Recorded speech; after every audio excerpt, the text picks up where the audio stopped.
फक्त ब्लॅकबोर्ड आणि चॉक हे घेऊन शिकवू शकत नाही, किंवा आपण फक्त खुर्चीवर बसून छानपैकी जे सोशल सायन्स किंवा लँग्वेजचे टीचर खुर्चीत बसून शिकवतात तसं आपण कधी शिकवू शकत नाही. कारण आपल्याला काय बेसिक ब्लॅकबोर्ड आणि चॉक हे तर लागतंच, पण केमिस्ट्रीसारखा विषय जर आपल्याला शिकवायचा असेल तर आपण ज्या रिॲक्शन्स किंवा ज्या छोट्या छोट्या कन्सेप्ट्स आहेत ते आपण कधीच फक्त ब्लॅकबोर्ड आणि चॉकने शिकवू शकत नाही.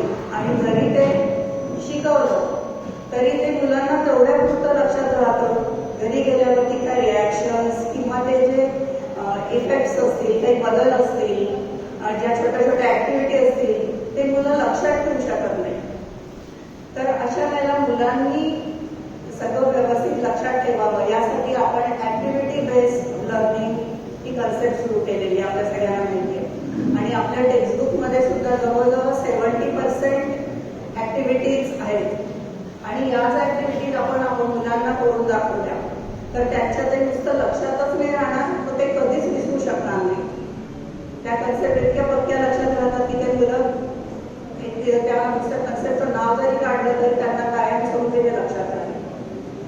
आणि तुमच्या टेक्स्टबुकमध्ये मी पाहिलंय की त्याच्या ॲक्टिव्हिटीज किंवा ते जे हे करून पहा, ट्राय दिस वगैरे हे जे दिलेलं आहे तर ते सगळं इंट्रोडक्शन पार्टमध्ये आहे, किंवा आपण ज्याला रिकॅप्च्युलेशन असं म्हणतो, पूर्वज्ञान. जर याचाच अर्थ ती जी ॲक्टिव्हिटी आहे, आपण एखादा टॉपिक सुरू करण्याच्या आधी जर ती आपण ॲक्टिव्हिटी करून दाखवली आणि त्या ॲक्टिव्हिटीच्या मार्फत आपण त्या कन्सेप्टपर्यंत पोहोचलो आणि मग त्या कन्सेप्टची तुम्ही डेफिनेशन द्या, त्याचं एक्सप्लेनेशन द्या, असं जर केलं तर मुलांना हे जास्त चांगलं लक्षात राहील. तर आज आपण एक 9वीचा चॅप्टर आहे, chapter number 5, acids, bases and salts. यातली काही कन्सेप्ट बघणार आहोत. आता मी पाहिले या चॅप्टरमध्ये सुरुवातीला वेगवेगळ्या थेअरीज दिलेल्या आहेत ॲसिड्स आणि बेसेसच्या.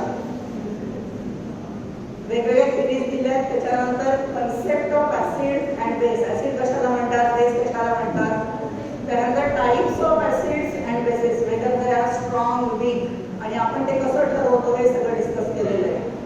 मला वाटतं त्यानंतर पीएचची कन्सेप्ट आहे, concept of pH, universal indicator आणि पीएच स्केल. तर आता हा न्यूट्रलायझेशन हा टॉपिक मी घेणार आहे. तर न्यूट्रलायझेशन शिकवायच्या आधी मुलांना पीएचची कन्सेप्ट आणि माहिती असली पाहिजे आणि पीएच स्केल माहिती असली पाहिजे. आता रिॲक्टिव्हिटी ऑफ ॲसिड्स अँड बेसेस हा एक टॉपिक आहे. त्याच्यामध्ये पहिलं पार्ट आहे न्यूट्रलायझेशन. तर न्यूट्रलायझेशन हा टॉपिक सुरू करताना आपण डायरेक्टली डेफिनेशनकडे जायचं नाही. त्यासाठी तुम्हाला एक छोटीशी मी ॲक्टिव्हिटी दाखवते, तुमच्याच टेक्स्टबुकमधली आहे, पण त्याच्याने इतकं इफेक्टिव्हली न्यूट्रलायझेशन मुलाच्या लक्षात राहील की ते कधीच परत विसरणार नाही.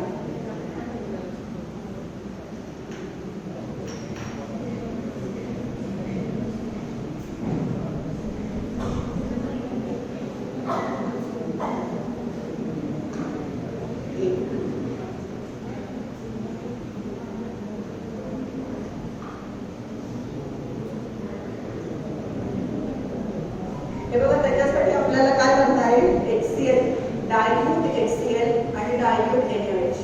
आता सगळ्यात आधी डायल्यूट म्हणजे काय. डायल्यूट सोल्युशन्स जे आपले टेबल केमिस्ट्री लॅबमध्ये टेबल जे असतात त्याच्या रॅकवर असतात ते डायल्यूट सोल्युशन्स ते 2 मोलर सोल्युशन्स असतात. ओके, तर तसं आपल्याला डायल्यूट HCl आणि डायल्यूट NaOH सोल्युशन हवं आहे. टेस्ट ट्यूब घ्यायची आहे, कारण आता इथे कॅरी करायला सोबत तुम्ही तुमच्या लॅबमध्ये बिकरमध्ये पण करून दाखवू शकता. त्यानंतर एक ड्रॉपर लागणार आहे, ग्लास रॉड आहे आणि सगळ्यात महत्त्वाचं म्हणजे पीएच पेपर. आणि याच्यासाठी आपल्याला कंटिन्युअसली हँड क्लीन करायला लागते. त्यामुळे तुम्हाला काहीतरी कपडा किंवा इथं जवळ ड्रेसिंग पाहिजे, म्हणजे तुमच्या प्रत्येक याच्यावर हात, कारण तेच हात जर पीएच पेपरला लागले तर त्याचे तो कलर त्या पीएच पेपरवर डेव्हलप होतो. असा एक पीएच चार्ट आम्ही बनवून घेतलेला आहे. आपल्याला सगळ्यांना माहितीच आहे. तर pH ranges from 1 to 14. Here 1 to 7 is acidic, 7 is neutral, and from 7 to 14, that is 8 to 14, it is basic. Okay.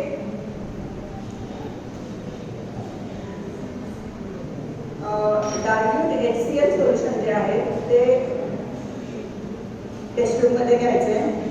आता ते 10 ml सोल्युशन घ्यायला तुमच्या टेक्स्टबुक प्रमाणे 10 ml घ्यायला सांगितलंय, पण इथे आता आपल्याकडे मेजर्स नाही, आपण मी अंदाजे घेतलीये.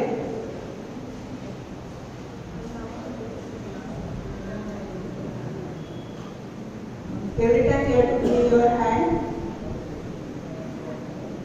pH पेपरचे तुकडे तयार करून ठेवायचे इथे समोर.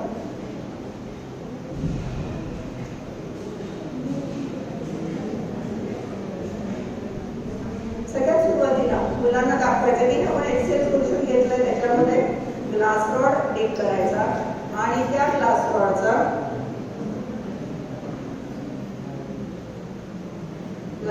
pH पेपरला लावून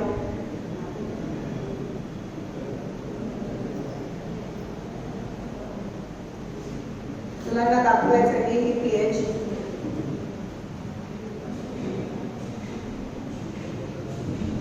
ऍसिडिक आहे. दिसतंय सगळ्यांना pH acidic. Generally hydrochloric acid त्याची साधारण 1 किंवा 2 pH येते, जे आपलं टेबल रॅक त्याच्यामधलं असतं, ते टेबल सोल्युशन.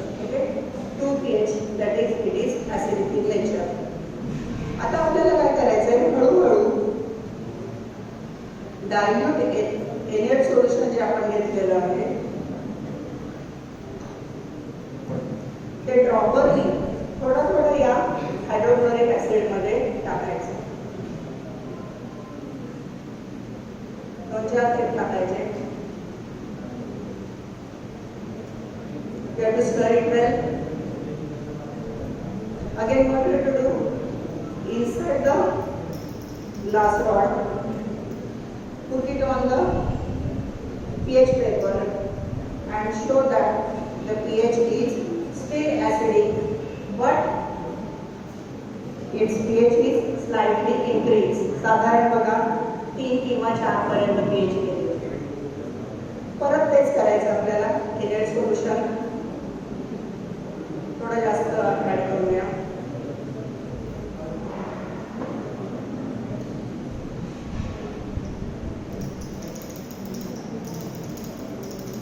स्टर करा.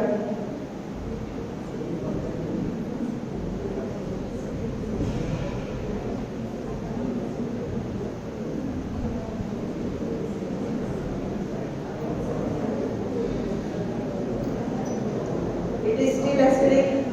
This is acidic. Now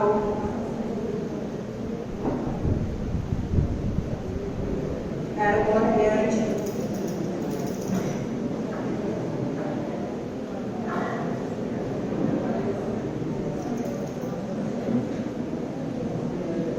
Still it is acidic.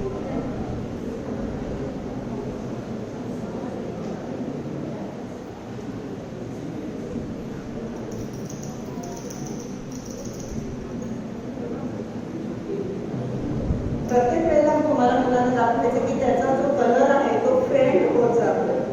याचाच अर्थ pH ozone increasing.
Exactly.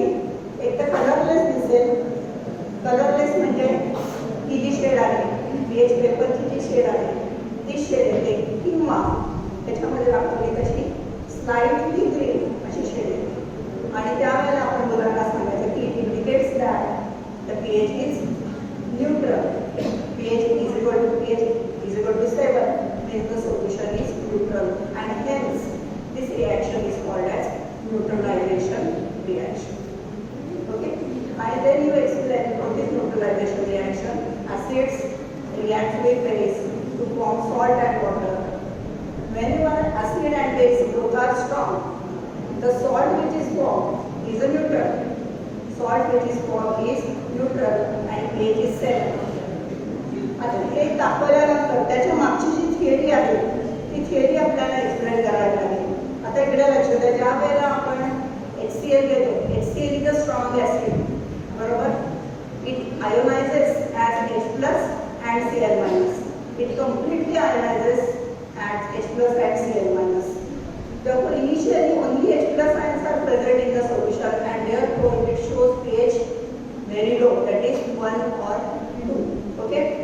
Slowly, as we add added solution to this HCl solution, whatever added OH- ions are there, they get consumed by the initial present H+ ions and it form water molecules. H+ combines with OH- ions and it form water molecules. Therefore, the concentration of H+ ions present in that container becomes less, and hence the pH goes on increasing. Now, when equal amount of OH- ions are added to the initial H+ ions, at that time, all OH- ions are consumed by the H+ ions, and therefore the reaction H+ plus OH- ions is equal to H2. Water तयार होतं आणि त्यामुळे pH किती असते? 7 असते. इथे तुम्ही असं पण सांगू शकता मुलांना mathematically you can cancel Na+ and Cl- because both are present on both sides, so you can cancel it, and final reaction is nothing but H+ ions from acid combines with OH- ions from base to form unionized molecules of water, and hence its pH is equal to 7, and hence the reaction is neutralization reaction. त्यामुळे directly neutralisation रिॲक्शनची definition शिकवण्यापेक्षा तुम्ही अशी जर सुरुवात केली तर मुलांना neutralisation म्हणजे colour जेव्हा बघतात तेव्हा त्यांच्याकडे काय लक्षात जातं की जेव्हा H+ आणि OH- आयन्सचं कॉन्सन्ट्रेशन सेम होईल तेव्हा pH किती दाखवणार आहे? 7 दाखवणार आहे, आणि ते काय असणार आहे? न्यूट्रल, आणि hence it is neutralisation reaction. आणि मग तुम्ही सिंपल रिॲक्शन खाली दिली ती acids plus bases. Acid reacts with base to form salt and water. त्यानंतर तुम्ही आता हे पण एक्झाम्पल स्ट्रॉंग ऍसिड आणि स्ट्रॉंग बेस घेऊन केलं होतं. त्याच प्रकारचे दुसरे स्ट्रॉंग ऍसिड आणि स्ट्रॉंग बेस घेऊन तुम्ही त्या मुलांना रिॲक्शन कंप्लीट करायला सांगा.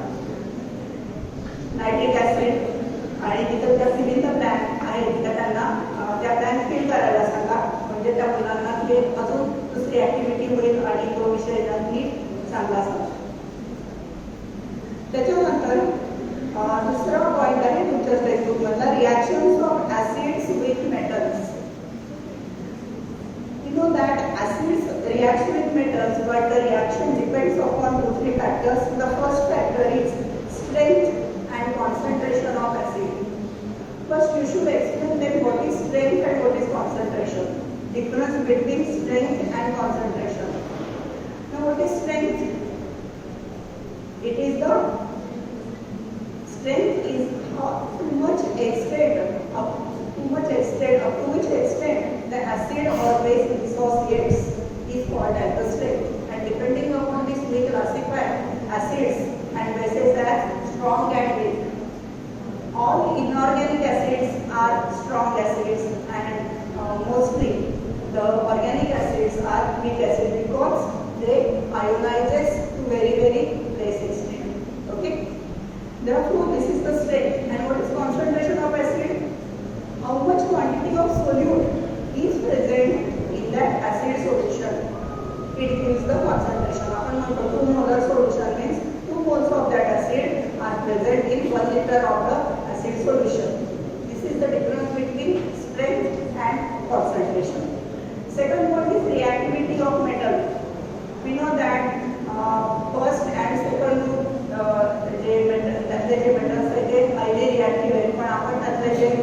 मुलांना दाखवण्यासारखे ते मॅग्नेशियम कॅल्शियम घेऊनच ती ॲक्टिव्हिटी करून दाखवायची. Third one, temperature. You know that every reaction depends on temperature. If temperature increases, rate of reaction increases. आता तुमच्या टेक्स्टबुक मध्ये छोटी ऍक्टिव्हिटी आहे. एका हार्ड ग्लास टेस्ट ट्यूब मध्ये तुम्ही एक मॅग्नेशियम रिबनचा छोटासा तुकडा टाकायचा आहे. Add dilute HCl. Then put a cork. सगळ्यात महत्त्वाचं test tube must be hard glass test tube. साधी आपली बोरोसिलची आपली नॉर्मल जी टेस्ट ट्यूब आहे ती टेस्ट ट्यूब घ्यायची नाही, हार्ड ग्लास टेस्ट ट्यूब घ्यायची. त्याचं कारण मी नंतर सांगते. त्याला कॉर्क लावायचा आहे. Cork must be have a whole and a tube is inserted in that cork. Okay. जसं तुम्ही याच्यामध्ये HCl टाकता, immediately the reaction starts. The magnesium metal immediately reacts with dilute HCl and the reaction is it forms magnesium chloride and hydrogen gas is evolved. It is also example of a displacement reaction. Magnesium displaces hydrogen gas from hydrochloric acid.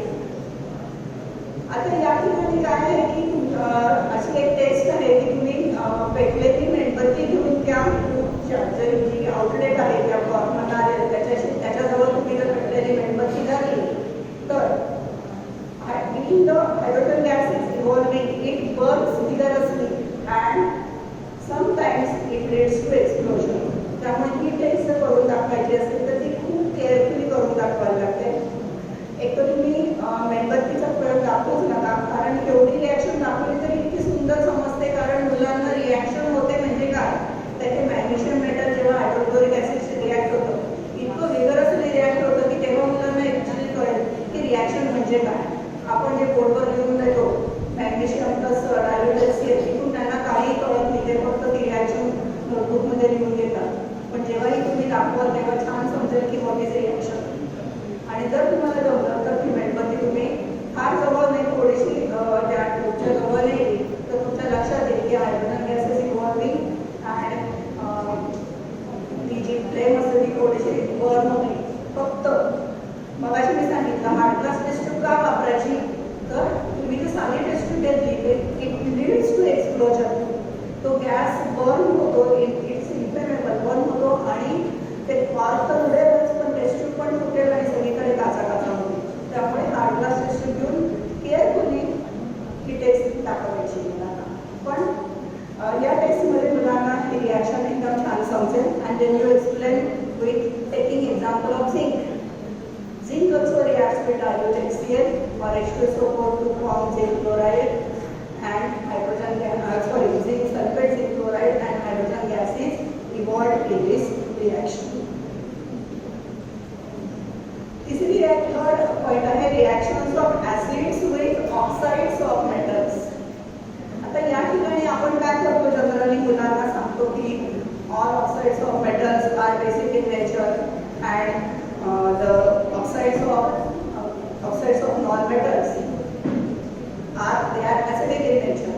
हे directly सांगण्यापेक्षा red oxide metal बघा, जो primer असतो आयर्नचे articles paint करण्याच्या आधी जो primer लावतात तर तो प्रायमर जर तुम्हाला मिळाला तर तो प्रायमर मुलांना दाखवायचा. Actually this primer is insoluble in water. You take that primer, add in little quantity and add dilute HCl. आपले प्रायमर म्हणजे काय आहे, तर iron oxide Fe2O3. Okay, Fe2O3 reacts with that hydrochloric acid to form FeCl, ferric chloride, and water is formed. आता मुलांना आपण असं सांगायचं की ferric chloride is a salt, correct? Product म्हणजे काय, सॉल्ट अँड वॉटर. आणि दुसरा रिएक्टंट काय आहे, acid. You show the resemblance of this reaction with neutralisation. ज्या रिएक्शन मध्ये आपण आधी शिकवलेलं असणार आहे की सॉल्ट आणि वॉटर तयार होतो जेव्हा ऍसिड आणि बेस रिॲक्ट होतात. मग ऍसिडशी रिॲक्ट होणारा हा जो सबस्टन्स आहे Fe2O3, it must be basic in nature. आणि मग the oxides of metals, they are basic in nature. हे मुलांना समजायचं. आल्या लक्षात?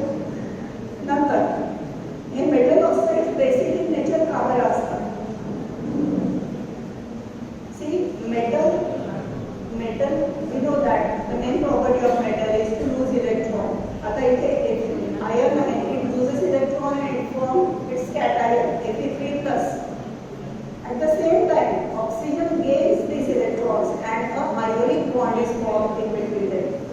And these oxides of metals, they act as they are basic in nature and they act as bases in this reaction. त्याचप्रमाणे reactions of bases with oxides of non-metals. ही पण reaction त्याच पद्धतीने तुम्ही आणि मुलांना समजावून सांगा. आता इथे रिॲक्शन दाखवणं थोडंसं डिफिकल्ट आहे. You just explain this reaction and then with similar to the previous reaction you explain that as carbon dioxide reacts with NaOH, it forms sodium carbonate and water. Salt आणि water तयार होते. अशी reaction आहे, base बरोबर reaction आहे. याचाच अर्थ carbon dioxide must be acidic in nature. आणि मग इतर नॉन मेटलचे बाकीचे ऑक्साईड्स आहेत त्यांचं एक्झाम्पल घेऊन तुम्ही ही कन्सेप्ट अजून पुढे एक्सप्लेन करू शकता. त्यांना पुढे ॲक्टिव्हिटी देऊ शकता की complete the reaction, fill in the blanks वगैरे.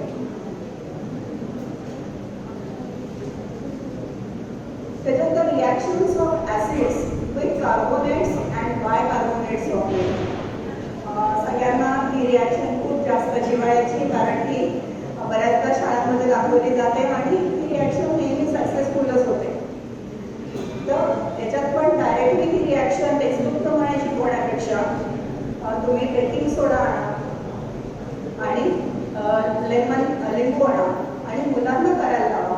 एका टेक्स्टबुकमध्ये आधी बेकिंग सोडा घ्या, त्याच्यामध्ये लेमन ज्यूस स्क्वीज करा आणि त्यानंतर इमिजिएटली बेंट्यूब असलेल्या कॉर्कने ती टेक्स्टबुक फिट करायची. दुसऱ्या साईडला तुम्हाला लाईम वॉटर एका टेक्स्टबुकमध्ये तयार ठेवावं लागेल. अजून एक लाईम वॉटरची टेस्ट घेताना lime water must be clear. जी आपण चुन्याची निवडी घेतो ती एकदम क्लिअर असली पाहिजे. ती ऑलरेडी मिल्की असेल तर ती टेस्ट नीट समजत नाही. त्यामुळे फक्त वरचं टेस्ट उपकरण सोल्युशन आहे ते टेस्टबुकमध्ये घ्यायचं आणि ही रिॲक्शन करून ही टेस्ट करून दाखवायची. तर इथे अजून एक छोटा प्रॉब्लेम येऊ शकतो. तुमची बेंट्यूब जर मॉइस्ट असेल किंवा वेट असेल तर तो जो गॅस इन्व्हॉल्व होतो कार्बन डायऑक्साईड तर तो त्या मॉइश्चरवरती किंवा त्याच्या वॉटरवरती ॲब्झॉर्ब होतो आणि मग तो नीट व्यवस्थित बेंट्यूबमधनं पास होत नाही आणि ती रिॲक्शन तुम्हाला व्यवस्थित दिसत नाही. त्यामुळे you have to take care that the bent tube must be completely dry. ती ड्राय असली पाहिजे. अजून एक ही जर रिॲक्शन सक्सेसफुल होत नसेल तर थोडंसं तुम्ही वॉर्म पण करू शकता. तुम्ही वॉर्म केलं की ते मिक्सचर सोडा अँड लेमन याचं मिक्सचर थोडंसं गरम जरी केलं तरी तो जास्त प्रमाणात कार्बन डायऑक्साईड इन्व्हॉल्व होतो आणि तो लाईम वॉटरमध्ये मिक्स झाल्यावरती लाईम वॉटर मिल्की होतं. ओके, जेव्हा ते मिल्की होईल त्यानंतर तुम्ही समजावून सांगा की ती रिॲक्शन काय आहे. CaOH twice NaPs plus carbon dioxide it gives calcium carbonate and water. Calcium carbonate तयार झाल्यामुळे ते मिल्की दिसतं and it is the specific taste what carbonates and carbon dioxide present in the substance. म्हणजे थोडक्यात मला हे सांगायचं की तुम्ही डायरेक्टली ती कन्सेप्ट शिकवण्यापेक्षा आणि थोडीशी आधी त्यांना ॲक्टिव्हिटी करून दाखवली किंवा मुलांना करायला लावली तर त्याचा इफेक्ट खूप चांगला होतो आणि ते चांगल्या पद्धतीने लक्षात राहतो मुलांच्या.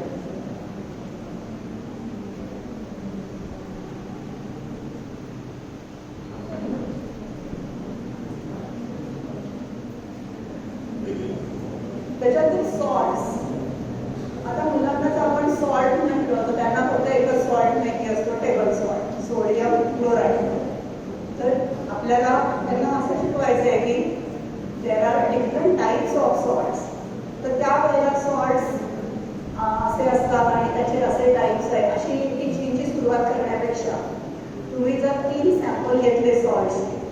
आता सोडियम क्लोराईड इझिली अवेलेबल आहे. तुम्हाला सोडियम क्लोराईड तुम्ही काय घेणार 1 gram in 10 ml of water असं डिझॉल्व करून घ्यायचं आहे. इथे परत एक काळजी घ्यायची की तुम्ही जे वॉटर वापरा डिझॉल्व करायला ते डिस्टिल्ड वॉटर असलं पाहिजे. डिस्टिल्ड वॉटर जरी घेतलं तरी आधी त्याची pH चेक करा. pH न्यूट्रल असेल तरच ते सोल्युशन बनवायला वापरायचं.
मुलांना त्या सोल्युशनमध्ये त्यांना मुलांना पीएच पेपर इन्सर्ट करायला लावा आणि त्यांना दाखवायला सांगा की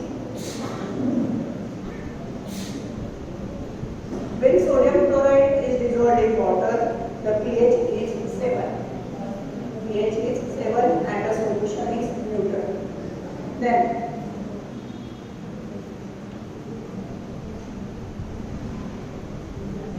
ammonium chloride.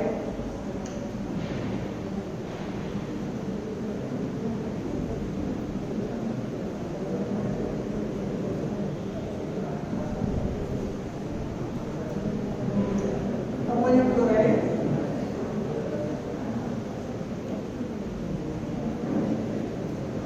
Its pH is near about 4 or 3. Means it is acidic in nature. When ammonium chloride is put in water, whatever salt solution is formed, it is acidic in nature. And then third one, sodium carbonate.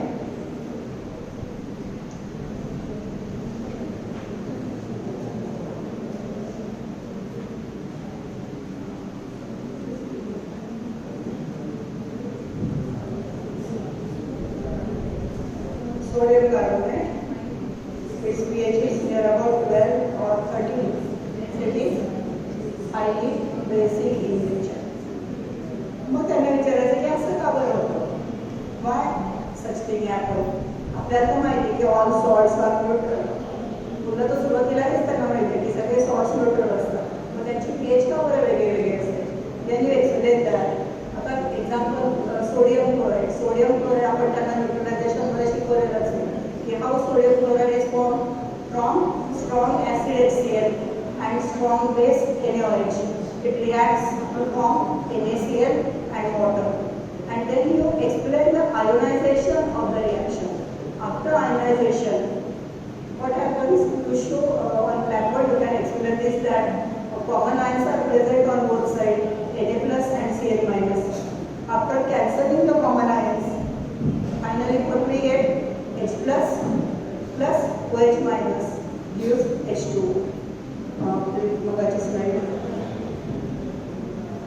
After cancelling the common ions, you will finally get H plus plus OH minus and it gives H2.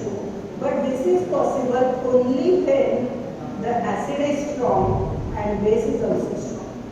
Okay?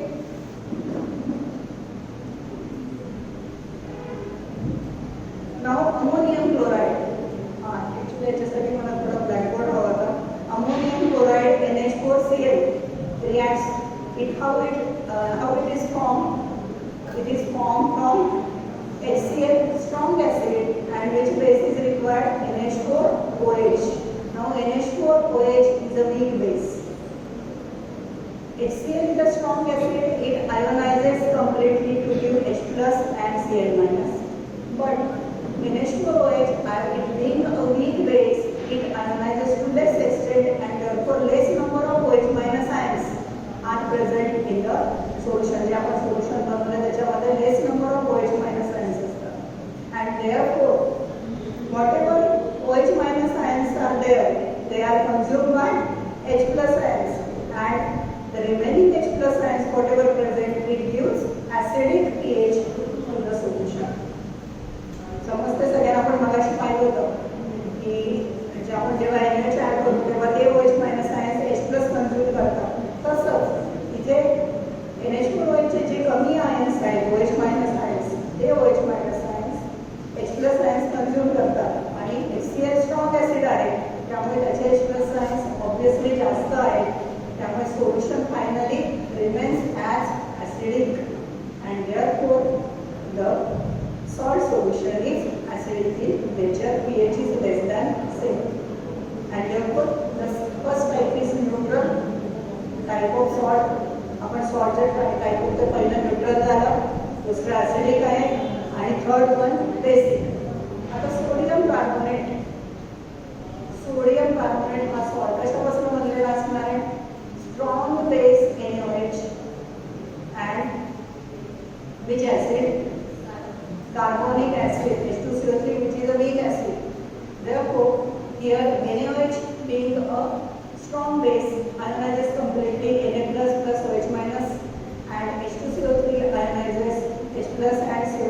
2H plus and CO3 2 minus, but number of H plus ions are less as compared to the OH minus ions, and therefore here also whatever H plus ions are there, they are consumed by OH minus ions, and in final solution contains mainly the OH minus ions, and therefore the pH is basic in nature, and therefore this is the third type of the salt, that is basic salt. Therefore here there are three types of salts: neutral, acidic and basic.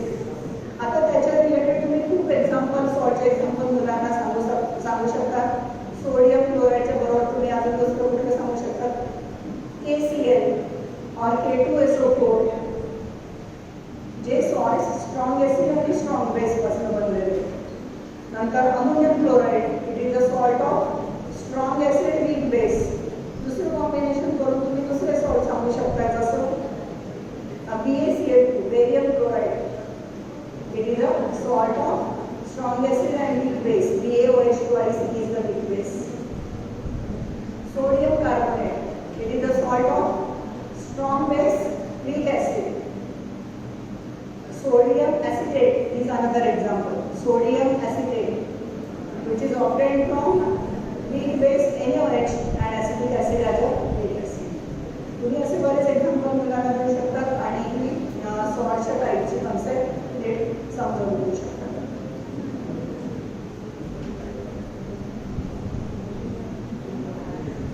त्याच्यानंतर तुमच्या त्याच मला वाटतं त्याच लेसनमध्ये हा एक topic आहे, तुम्हाला ते खूप आवडतं. ते ionic compounds are they conductors of electricity, असं तुम्हाला समजावून सांगायचं आहे मुलांना. तर directly ionic compounds conducts electricity असं सांगण्याच्या ऐवजी तुमच्याच टेक्स्टबुकमध्ये छोटीशी ॲक्टिव्हिटी दिली आहे बघा. त्याच्यासाठी तुम्हाला हे सोल्युशन्स टाकतील: sodium chloride, copper sulphate, glucose, urea, dilute sulphuric acid आणि डायल्यूट NH. फक्त त्याचं प्रपोर्शन आहे 1 ग्रॅम इन 50 ml. असे हे 6 सोल्युशन्स तुम्ही रेडी करायचे, आणि त्यानंतर तुम्ही एक 6 वोल्टची बॅटरी लागेल तुम्हाला, आणि 2 इलेक्ट्रिकल वायर्स लागतील. तर सगळ्यात सुरुवातीला एका कंटेनरमध्ये साधारण 100 ml चा बेकर जरी तुम्ही घेतला तर त्याच्यामध्ये NaClचं सोल्युशन 1 ग्रॅम इन 50 ml या प्रमाणामध्ये बनवून घ्यायचं. 2 वायर्स घ्यायच्या, एका वायरचा एक पॉझिटिव्ह टर्मिनलला जोडा आणि दुसऱ्या वायरचा निगेटिव्ह टर्मिनलला जोडण्याच्या आधी तुम्ही त्याच्यामध्ये एक बटनचा की टाका आणि एक साधारण 6 एक छोटा बल्ब त्याच्यामध्ये तुम्ही बल्ब आणि होल्डर इन्सर्ट करू शकता. आणि त्यानंतर त्या दोन्ही वायरचे इन्सुलेशन काढून त्या वायर तुम्ही या सोडियम क्लोराईडच्या सोल्युशनमध्ये जर डिप केल्या आणि स्विच ऑन केला तर तो बल्ब ग्लो होणार. आणि बल्ब जसं ग्लो होईल मुलांना ते चांगलं लक्षात राहील की sodium chloride conducts electricity. Actually sodium क्लोराईडचं मुलांना खूप चांगलं माहिती आहे 3 इयर्स पहिल्यापासून, ते काही मुलांना सांगायची गरज नाही आहे. दुसरं कॉपर सल्फेटचं पण तुम्ही त्याच पद्धतीने करू शकता. फक्त प्रत्येक वेळेला एक क्लिअर करावी लागेल की कंटेनर वेगळं घ्यायचं, म्हणजे कॉपर सल्फेट वेगळ्या कंटेनरमध्ये घ्या, सोडियम क्लोराईड वेगळ्या कंटेनरमध्ये घ्या, आणि त्या वायर्स तुम्ही ज्या डीप करता त्या प्रत्येक वेळेला क्लीन करून ड्राय करून नवीन सोल्युशनमध्ये तुम्ही डीप करा. तर तुमच्या असं लक्षात येईल की सोडियम क्लोराईडमध्ये डीप केल्यानंतर तसंच copper sulphate, dilute sulphuric acid आणि NH मध्ये डीप केल्यावरती बल्ब ग्लो होतो. आणि मग तुम्ही सांगा की these compounds conducts, these solutions conducts electrical conductivity as they are ionic compounds, and then you explain what are ionic compounds. त्यानंतर मुलं विचारते की का बरं युरिया आणि ग्लुकोज मधनं बल्ब ग्लो झाला नाही, बल्ब लागला नाही? Because they are not ionic compounds, they are covalent compounds. They are organic compounds, and most of the organic compounds are, if they contain covalent bond. Inorganic compounds have ionic bonds. अशा पद्धतीने तुम्ही ही जी electrical कंडक्टिव्हिटीची ionic compound आणि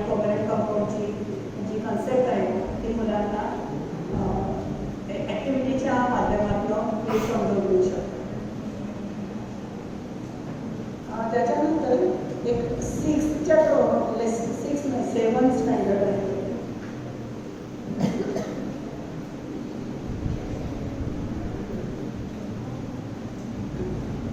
seventh स्टँडर्डमध्ये chapter number 14 आहे, elements, compounds and mixtures.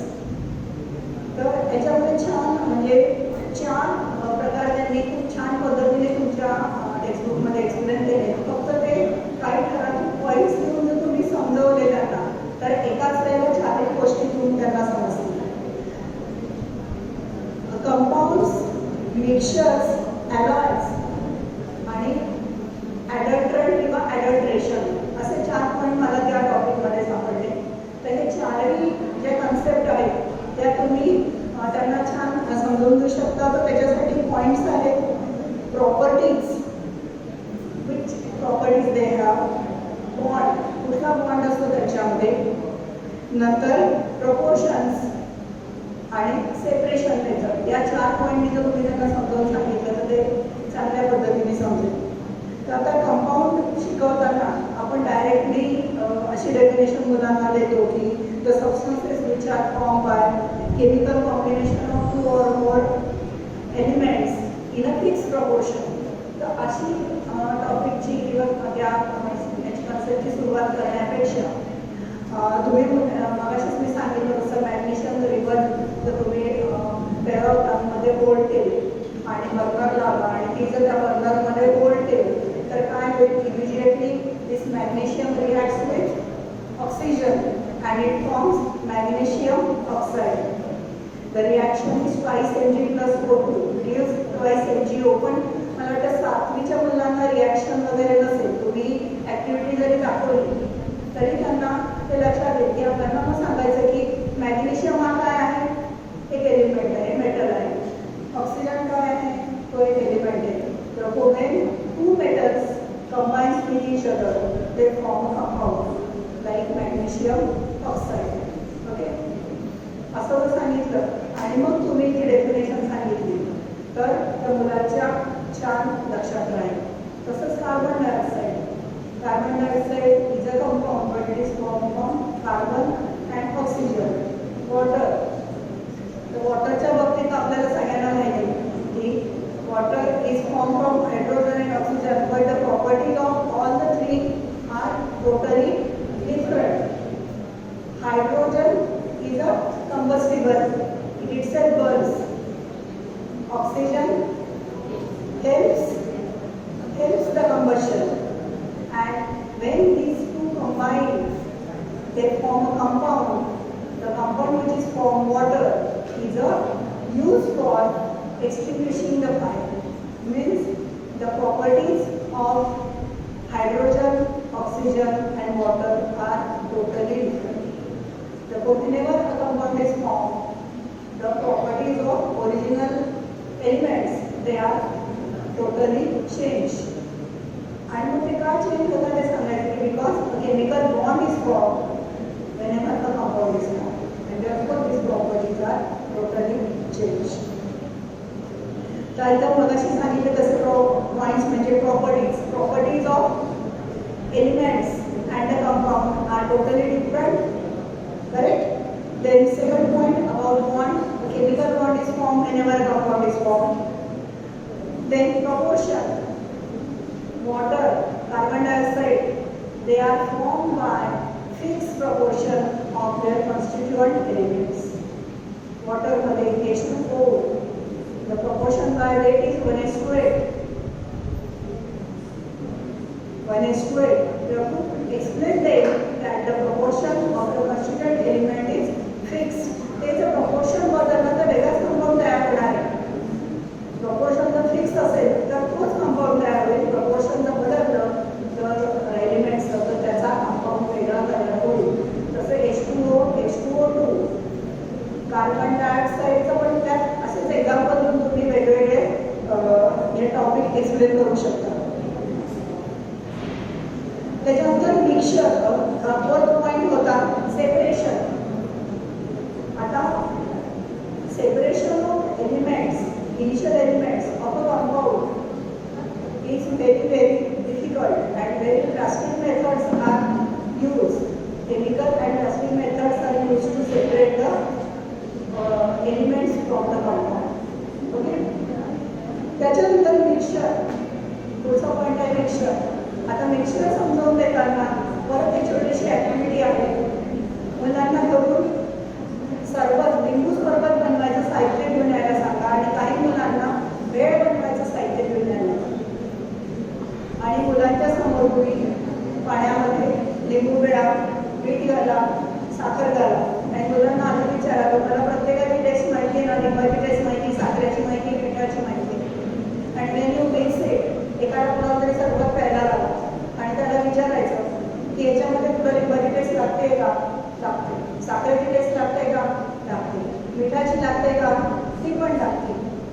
याचाच अर्थ जेव्हा mixtures तयार होतात त्यावेळेला original properties of the elements they are retained in the mixture. याच्या ज्या टेस्ट आहेत त्या सगळ्या त्याच्यामध्ये सरबतामध्ये सगळ्या टेस्ट आपल्याला लागतात. त्याचप्रमाणे मिक्सचर जेव्हा तयार होतात तेव्हा त्या एलिमेंट्सच्या ज्या प्रॉपर्टीज असतात त्या मिक्सचरमध्ये रिटेन होतात, तशाच राहतात. भेळचं पण तसंच आहे. मुलांना भेळ करून दाखवा त्यांच्यासमोर आणि त्यांना सांगा की याच्यामध्ये तुम्हाला चिंचेची टेस्ट लागते का, त्याच्यामध्ये तुम्हाला कांद्याची टेस्ट लागते का. फक्त एक आणि त्या मुलांना सांगायचं की हे सुद्धा एक प्रकारचं मिक्सचर आहे. आता याच्यामध्ये मिक्सचर्समध्ये त्याची जी आपण कंपोजिशन जर चेंज केली, आपण कंपोजिशन वेगळी करू शकतो पण तरी पण ती भेळच राहील. आपण करतो ना भेळेमध्ये अजून तिखट आला, अजून मिठाड आला असं आपण सांगतो ना. थोडीशी कंपोजिशन चेंज होते पण भेळ भेळच राहते. सरबतामध्ये पण कोणाला गोड सरबत आवडतं, कोणाला आंबट आवडतं. जास्त लिंबू जरी पिळलं तर ते सरबतच राहणार आहे. तसंच मिक्सचरचं पण तसंच की we can change the proportions of the elements present in the mixture. आता मिक्सचरचे आपण आता या पॉईंटमध्ये बघूया. पहिला properties remain same. Second, bond. Which type of bonds are formed in a mixture? No chemical bonds are formed. No chemical bonds are formed in a mixture. Then proportion. Just now we are saying that proportion can be changed. And separation. Now separation of the elements from the mixture is possible or impossible? मिक्सचरमधून आपण त्याचे जे elements असतात ते separate करू शकतो bye simple physical methods. तर या चार पॉईंट तुम्ही जनरली मला असं वाटतं हा क्वेश्चन विचारला जातो distinguish between compound and mixture. तर याच्यासाठी तुम्हाला हे चार पॉईंट तुम्ही चांगल्या पद्धतीने मुलांचे तयार करून देऊ शकता. त्याच्यानंतर एक छोटंसं हे दिलेलं आहे तुमच्या याच्यात ॲलॉय पण दिलेलं आहे. तर ॲलॉय पण त्याच पद्धतीने तुम्ही शिकवू शकता. तर जनरली ॲलॉयसाठी पण तुम्ही करून थोडेसे सॅम्पल घेऊन जा, रास्त सॅम्पल घेऊन जा. तुमच्याकडे म्हणजे जवळ ऑर्नामेंट असतातच ते पण आहेच. असे 2-3 सॅम्पल जर तुम्ही मुलांना दाखवले गोल्ड, आता त्याच्यात पण तुम्ही सांगू शकता की 22 कॅरेट गोल्ड आणि 24 carat gold it's alloy. 22 carat gold आहे ते जे आहे ते ॲलॉय आहे आणि ब्रास पण ॲलॉय आहे. तर हे ॲलॉय जेव्हा तयार होतात त्यावेळेला त्याचे मेटल्स, नॉन मेटल्स जे वापरले जातात तर ते मेल्ट करून एकत्र केले जातात. ते are blended with each other after melting. बरोबर. मग त्याचे 2-3 त्यांना एक्झाम्पल सांगा. आणि या आपण जे मगाशी 4 पॉईंट पाहिले तर त्याच पॉईंटमध्ये आपण परत ॲलॉय शिकवू शकतो. तर प्रॉपर्टीज. आता ॲलॉयज का बरं तयार केले जातात generally? To enhance the properties of that metal. आता आपण आयर्नची भांडी वापरत नाही, आपण स्टीलची भांडी जास्त करून वापरली जातात का? तर त्याच्या प्रॉपर्टीज एनहान्स केलेल्या असतात. आता प्रॉपर्टीज लाईक कुठल्या सगळ्या प्रॉपर्टीज त्याच्या आपण एनहान्स करतो. कशासाठी आता बनवले जातात? तर त्याची ड्युरेबिलिटी वाढते, स्ट्रेंथ वाढते आणि थोडासा त्याचा अपिअरन्स पण वाढतो. त्याच्यासाठी अलॉय बनवलेले जातात. गोल्ड पण आपण 24 कॅरेट गोल्ड का बरं वापरत नाही जास्त? ते महाग असतं म्हणून नाही का? तर त्याचे जे ऑर्नामेंट्स असतात ते पटकन वागतात. बांगड्या जर त्याच्या केल्या तर त्या पटकन दाबल्या जातात, त्याचा आकार बिघडतो म्हणून ज्यावेळेस कॅरेट बोर्ड वापरलं जातं. तर हे तुम्ही कारण मुलांना सांगू शकता. ह्याच्यामध्ये कुठलाही बॉन्ड तयार होत नाही. whenever alloys are formed, no bond is formed in between them. Properties of the initial elements, they are काही प्रॉपर्टीज रिटेन होतात, काही प्रॉपर्टी चेंज होतात त्याच्यामध्ये. आणि सगळ्यात शेवटी separation of the elements of the alloy is possible. It is possible by some physical methods, but they are also very harsh and drastic methods are applied to separate the elements. आणि शेवटचा जो point आहे ॲडल्ट्रेशन.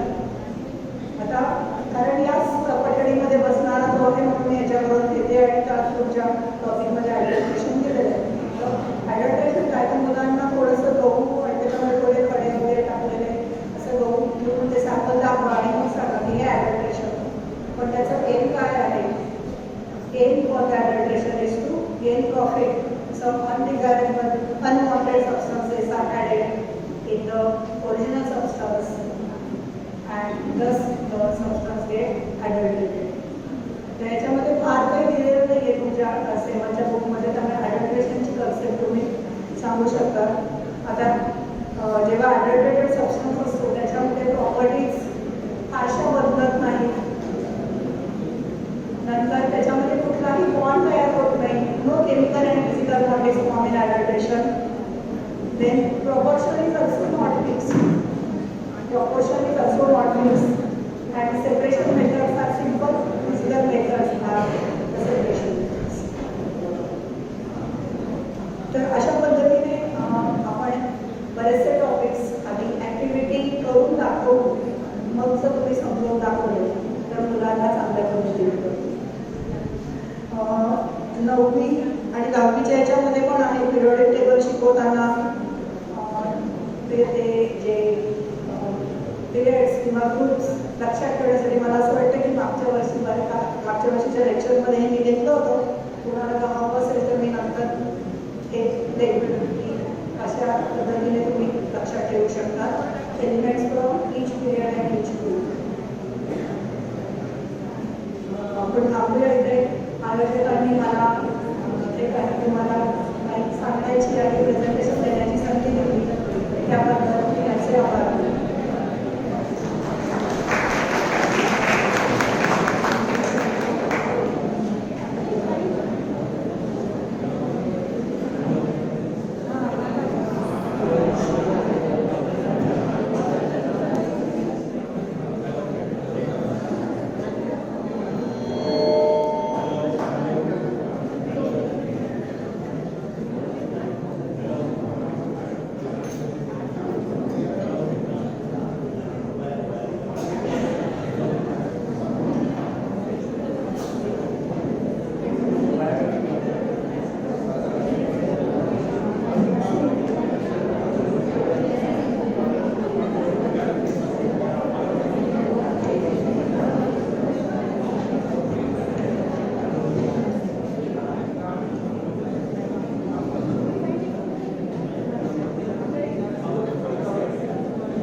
विद्यार्थ्यांपर्यंत पोहोचवता येईल याचं विश्लेषण मॅडमने या ठिकाणी केलेलं आहे.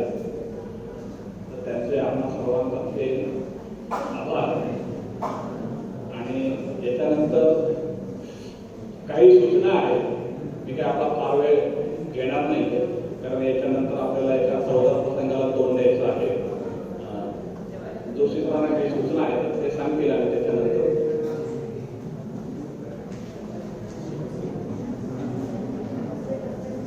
हॅलो. पहिली सूचना म्हणजे आपलं जेवण किती वाजता येते तर तोपर्यंत आपल्याला डिस्कशन काहीतरी करायचं पहिली संकल्पना.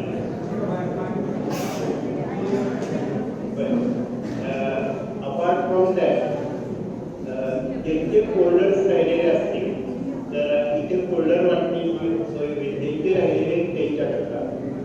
तर ओरिजिनल्स जे फोल्डर डिस्ट्रीब्यूट करायला होते म्हणजे आपलं डिस्कशन झाल्यानंतर तर त्यांनी इकडे यायचं आहे. नंतर आणि 1:30 वाजता साधारण आपण लंच टाईम सांगितलेला होता, त्याच्यामुळे 1:30पर्यंत लंचची म्हणजे फोल्डर तुम्हाला मिळेल आणि लंच आपण सर्वांनीच घ्यायचं आहे. त्याच्यानंतर अजूनही काही फॉर्म भरण्यास अडचण येते आहे, तर ज्याच्या काही अडचणी असतील ते व्हॉट्सॲप तुम्ही करावं. म्हणजे मग जे काही प्रॉब्लेम्स असतील ते उद्या आपण सकाळी डिस्कस करू. काही असं झालेलं आहे की जरा किंवा असं पण करू, काही तुमच्या सूचना असतील तर त्या पण आपण हे करू.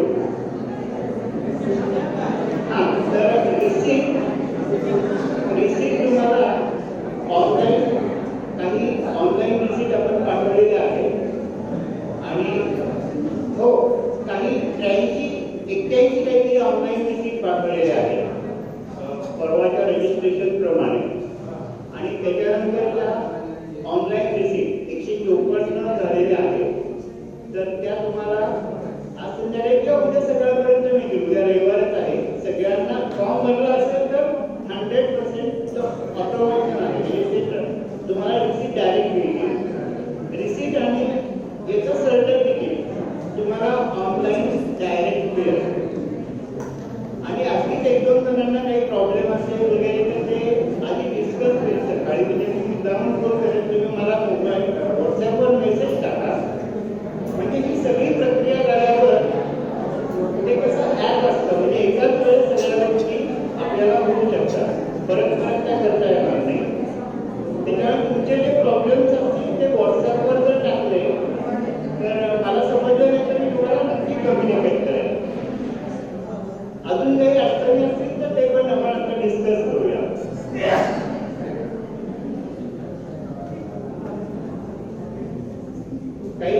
काही विचारायचं असेल तर आपण डिस्कस करूया. म्हणजे उद्या तुम्हाला दुपारपर्यंत सर्व रिसीट आणि म्हणजे मॅक्सिमम लवकर ते सर्व कंप्लीट झाल्यावर 5 मिनिटात तुम्हाला त्या सर्व गोष्टी मिळतील. नंतर रिव्ह्यू वगैरे त्याचं काही तुम्हाला रिसीट तुम्हाला जर का ऑनलाईन सर्टिफिकेट मिळालेलं आहे तर ते आमच्याकडनं आणि सफिशियंट मोर दॅन सफिशियंट आहे. कारण आम्ही बाकी कुठल्या गोष्टीला बांधील नाही आहे. फक्त ऑनलाईन सर्टिफिकेट तुम्हाला दिलं म्हणजे तुम्ही 2 दिवस इथे होता हे नक्की आहे. काही अडचण असेल कारण ते रिसीव्ह करणार वगैरे आम्हाला म्हणजे आम्ही ते करतच नाही कारण ही इन्फॉर्मल बॉडी आहे. तर जे काही आपण नोडो पुन्हा युनिव्हर्सिटी बरोबर आहे परंतु ते बाकीचे हे नाही. तुम्हाला तेवढे रिसीट आणि सर्टिफिकेट सर्व ऑनलाईन ज्यांनी ऑनलाईन फॉर्म परफेक्ट बनलेला असेल ते. आणि मग बारीक जे काही प्रॉब्लेम्स असतील ते आधी आपण सकाळी सॉल्व्ह करू आणि त्याच्यानंतर तुम्हाला ते ऑनलाईन सर्टिफिकेट सगळ्यांना मिळालं. केमिस्ट्री संदर्भात काही विचारायचं असेल तर मॅडमला तुम्ही विचारू शकता.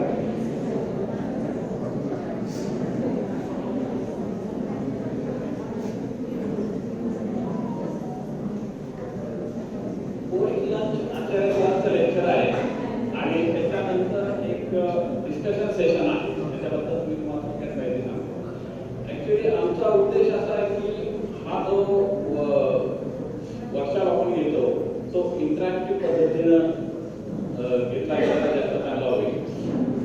या ठिकाणी विषय तज्ज्ञ आलेले ते मार्गदर्शन करतात. एखादा विषय आवड असेल तर सोपा कसा करून शिकवायचा याबद्दल मॅथमॅटिक्समध्ये सुद्धा खूप चांगल्या ॲक्टिव्हिटीज कशा करता येतील हे डॉक्टर वगैरे सरांनी सांगितलेलं आहे. बिल्लू सरांनी काही ॲक्टिव्हिटीज सांगितल्या मॅडमने सांगितले. डिस्कशन सेशनमध्ये आपल्याकडे काही समजा इनोव्हेटिव्ह मेथड्स असतील एखादा विषय शिकवण्यात जे तुम्ही वापरत असाल तर त्याच्याबद्दल सुद्धा तुम्ही या ठिकाणी येऊन बाकीचे आपले जे पार्टिसिपंट आहेत त्यांना त्या इनोव्हेटिव्ह मेथड्सबद्दल अवगत करू शकता. त्यांच्यासाठी तो आहे. आणखी हा वर्कशॉप आणखी चांगल्या पद्धतीने कसा करता येईल हे सुद्धा त्या डिस्कशन सेशनमध्ये येऊ शकेल. त्यामुळे महत्त्वाचा भाग असा आहे की तुम्ही जे वापरत आहात इनोव्हेटिव्ह मेथड्स त्या सुद्धा इतरांपर्यंत पोहोचाव्यात हा त्याच्या मागचा उद्देश आहे. एमएससी बद्दल काही समजा